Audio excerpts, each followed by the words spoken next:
In my humble opinion, there are only three type of dietary approaches that seem to work the best. And that's what these video series are about. And today we're going to be talking about probably my favorite approach to shredding body fat in the most easy way possible. So let's get into it.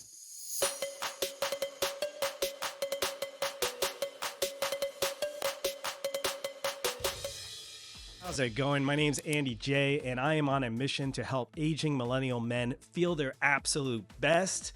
And that's what we're here for. So welcome to the Brotherhood. Today, we're going to be talking about a fantastic way to lose body fat. In my opinion, I think it's the easiest way and the safest way to lose body fat. Now, what is that method? Today, we're going to be talking about a specific way of doing fasting that is, I find, the quickest and most efficient way to get the results you're looking for. Let's get into it. Oh, and before I forget, at the end of this video, so make sure you stay to the end of this video because I'm going to be talking about a specific technique you can layer on top of this dietary approach to maximize your results, to minimize the amount of stress on your body while you're doing this type of diet so you won't rebound, because most diets fail, and doing simple little tweaks like I'm going to discuss at the end of this video will help you be more successful. All right, let's go. From a standpoint of simplicity and adherence, I'm a big fan of doing punctuated, short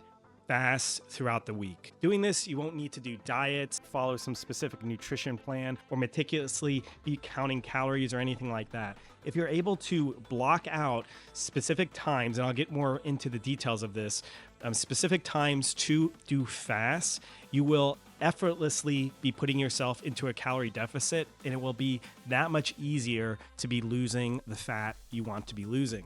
Before we get into the specifics, I'd be curious to hear what diets you've been doing already, what has worked for you, what hasn't worked for you, your frustrations. Share them in the comments, because this is a community and we're all here to support each other. We're all here to be positive and lift each other up. So please leave your thoughts and experience, because they can help motivate each other and we can all also help support each other. And the final piece is if you're enjoying this content and you want to learn more, don't forget to like, subscribe, and hit that bell icon, because then you'll be notified when I come out with more videos on these dietary approaches and best ways to do it. I'm always researching ways to make it easier, to keep you motivated so you're that much more successful. So don't forget to like, subscribe, and hit that bell icon, because this good stuff will be coming your way really soon. So some brief history on fast. You probably heard of intermittent fasting, where there's a lot of different types of intermittent fasting, but the most popular is really you're just skipping breakfast and then you're basically only eating within a tight 8-hour window, and then the rest of the time you're in a fasting state. This has been effective for many people, but the problem is if you're even shortening to that amount of time where you're still eating within an 8-hour window, what I've been noticing is you start to experience a lot of the negatives that come along with a standard calorie restriction diet. What this means is like you feel very hungry. You're also more prone for your metabolism slowing down more quickly. So this type of approach, I'm not a big fan of. I'm actually a bigger fan of 24 to 36 hour fasts, the longer fasts. And that does sound kind of daunting to some people at first.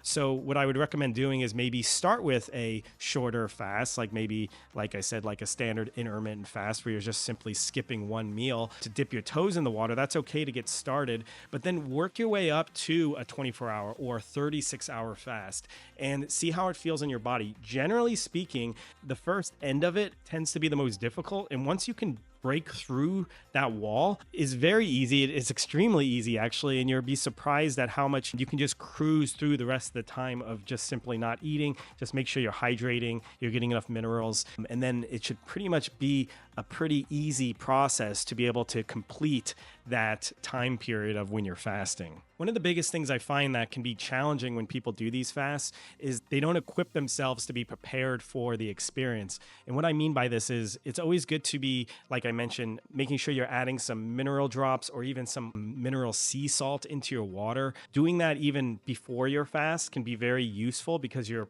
kind of prepping your body to be prepared for this. Then you'll have a lot higher success because you won't have a negative experience while you're doing the fast. Another thing is to curb the hunger. One thing I found to be very effective at curbing hunger is actually taking sparkling water, because the bubbles makes you feel more full. And then on top of that, and I find this to be almost magical is how effective it works, is putting in a little bit of apple cider vinegar. It makes it a little bit more sour, but there's a component in apple cider vinegar that actually helps take away hunger, and it works very, very well. And it sort of makes the drink taste a little bit more flavored as well. So it makes that process that much easier. So in those hard moments where you feel like you're feeling quite hungry, if you go to the sparkling water with the apple cider vinegar, that can be a very good tool to help get you through that little obstacle, and then you'll be able to sail through the rest of the fast pretty effortlessly. Now, there are some studies to show that when you are doing a fast, there is a metabolic slowdown response. This does make sense. You're not eating, so naturally your metabolism is going to slow down to counter that. But what's also fascinating is what they've observed is when you stop the fast, your metabolism sort of resets back to what it was before. This is different than what's been observed with low calorie restriction type of diets, where your metabolism sort of finds a new metabolic set point at a lower point, which is not good. And then you have to then do what's called like reverse dieting to increase your metabolism again. This isn't really seen, at least in my experience and from what I've seen in the literature, doing these punctuated fasts. It doesn't seem to have as much of an effect on your metabolism in that way, which is really good, because then you're going to be able to sustain doing something like this a lot longer and get the results you're looking for. So the first one's going to be talking about right here, focusing on enhanced fat loss. What was cool about this paper is it showed that extended periods of fasting might be more effective at promoting fat loss compared to shorter fasting durations. This paper right here on the screen also showed a improvement in insulin sensitivity done by fasting. So that's a very positive thing, because basically we want to be more sensitive to glucose, to sugars in our body. So we're able to use them appropriately, use them as energy, not just be storing them as fat. Also, if you have a risk of being pre-diabetic or anything like that, that will help improve these markers. This paper right here on the screen is showing an improvement in inflammation biomarkers, which is really good, specifically looking at C-reactive protein, which is a really good biomarker, looking at total systemic inflammation in our system. There was an improvement there with these fasting cycles that were done. And then another one that's also been very popular is showing the autophagy or cellular repair that can be experienced when you do longer, prolonged fasting. As I was doing research for this, I actually saw another YouTube video by the YouTuber Dr. Mike Israetel, who's a very brilliant nutrition and exercise researcher, and he pointed out that this whole autophagy concept with fasting is actually not as important as a lot of these other health influencers are talking about, and it's actually more the decrease of calories. So I just wanted to make that point there. But I think regardless, it's still worth bringing up, because there's still people are observing benefit by doing these fasts. And if it is indeed causing some type of cellular repair in some way, I think there's a long-term benefit there as far as prolonging health. So you made it this far in the video, and I wanted to give you that reward, because we talked about before that there's a way, or like a technique or some other things you can stack on top of doing the fasting that's going to get you even better mileage. Now, the first one is pretty common sense stuff. It's getting your foundations. I feel like I just have to say it. It's, getting the sleep, reducing the stress. If you have a meditation practice, really keeping that in lock and step while you're doing your fasting, because you want to minimize any cortisol or additional stress burdens on your system. Another big one is, and this is a big one that's tried and true to my heart, is making sure you're getting enough minerals, upping your magnesium. I'm a big fan of magnesium glycinate.